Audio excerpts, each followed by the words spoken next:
Fakta baru di persidangan. Supriyani ungkap kelakuan anak Aibda WH saat di sekolah. Persidangan kasus dugaan penganiayaan yang melibatkan Supriyani, seorang guru di SDN 4 Baito, berlangsung di Pengadilan Negeri Andulo, Konawe Selatan, Sulawesi Tenggara, pada Kamis, tanggal 7 November tahun 2024. Dalam sidang tersebut, Supriyani memberikan keterangan yang mengungkap fakta-fakta baru terkait hubungannya dengan anak Aibda WH, yang menuduhnya melakukan pemukulan. Supriyani mengaku pernah mengajar di kelas 1 ASDN 4 Baito, tempat anak Aibda WH dan istrinya NF belajar. Namun, ia menegaskan bahwa selama bulan April tahun 2024, ia hanya mengajar sekali di kelas tersebut, yaitu pada hari Jumat, tanggal 26 April. Pernah sekali mengajar di kelasnya siswa D di bulan April hari Jumat tanggal 26. Sebelumnya awal Januari pernah, ungkapnya.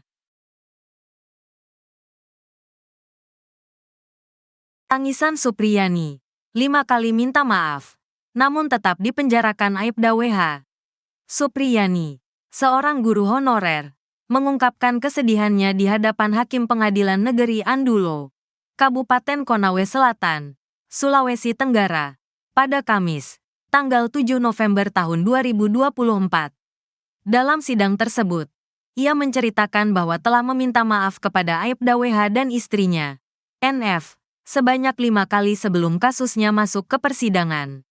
Saya sudah 5 kali bertemu Pak Bowo Aibda WH dan setiap bertemu saya sampaikan minta maaf kalau pernah bikin salah selama mengajari anaknya, katanya. Meski demikian, ia menegaskan bahwa permintaan maaf tersebut bukan berarti ia mengakui kesalahan yang dituduhkan.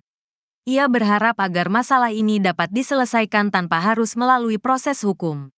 Karena setiap bertemu selalu disuruh minta maaf. Tapi saya tidak mau dibilang memukulinya anaknya karena itu saya tidak pernah lakukan, jelas Supriyani.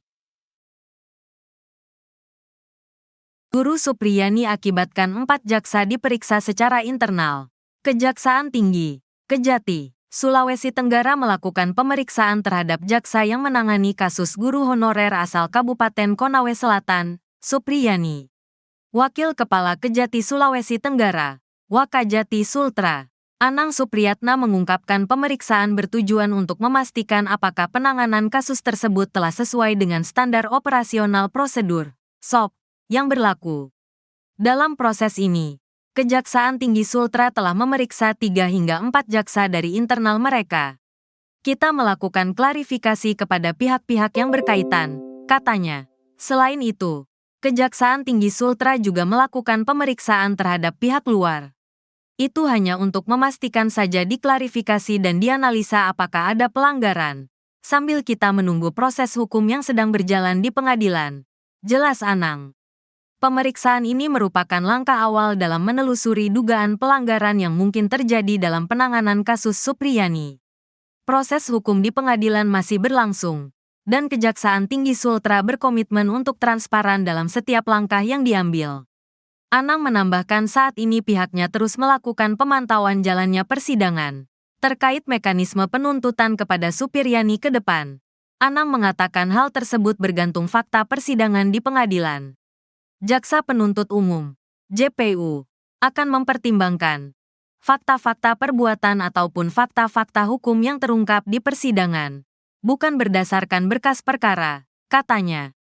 Sekalipun, kata Anang, acuan kasus ini berdasarkan berkas yang diterima oleh Kejaksaan Negeri dalam menyusun dakwaan.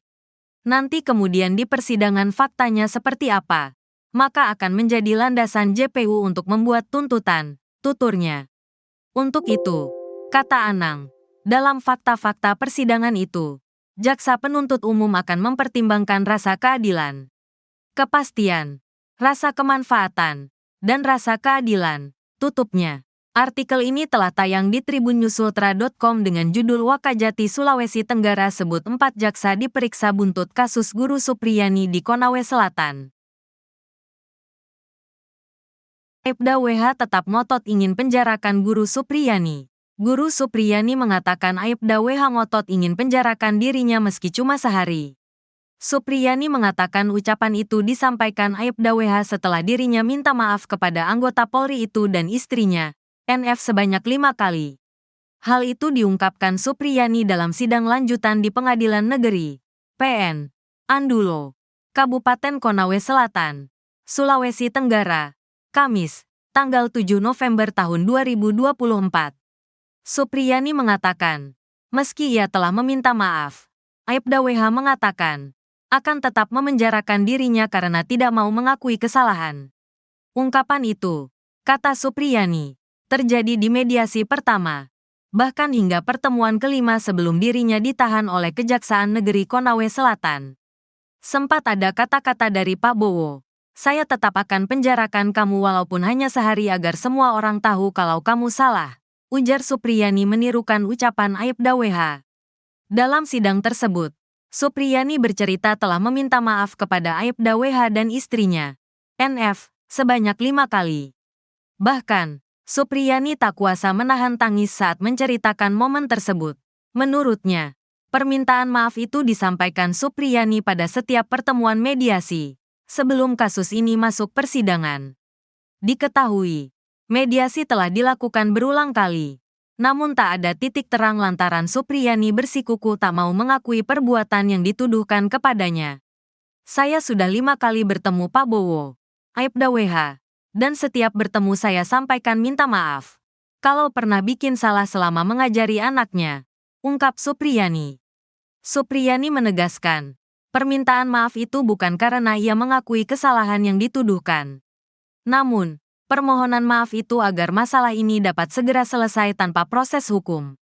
Karena setiap bertemu selalu disuruh minta maaf. Tapi saya tidak mau dibilang memukuli anaknya karena itu saya tidak pernah melakukan, tegasnya. Di sisi lain, dokter forensik Rumah Sakit Bayangkara Kendari, Raja Alfat Widya Iswara menjelaskan luka yang dialami korban. D menurutnya, luka yang dialami D seperti terkena benda dengan permukaan kasar. Selain itu, luka yang timbul juga bukan disebabkan dari pukulan benda tumpul seperti sapu.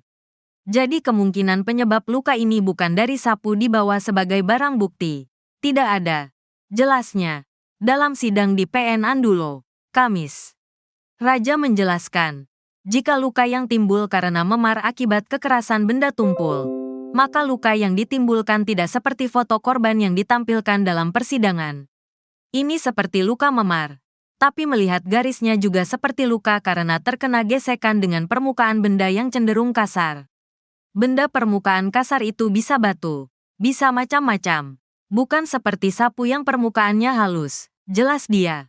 Raja juga menyebut, luka seperti yang dialami korban kemungkinan disebabkan faktor lain, seperti serangga. Kemungkinan lain juga ada penyebabnya luka ini karena serangga, urainya. Ia menyampaikan, luka yang terkelupas akibat gesekan akan mengalami perubahan warga dalam waktu 3 hari.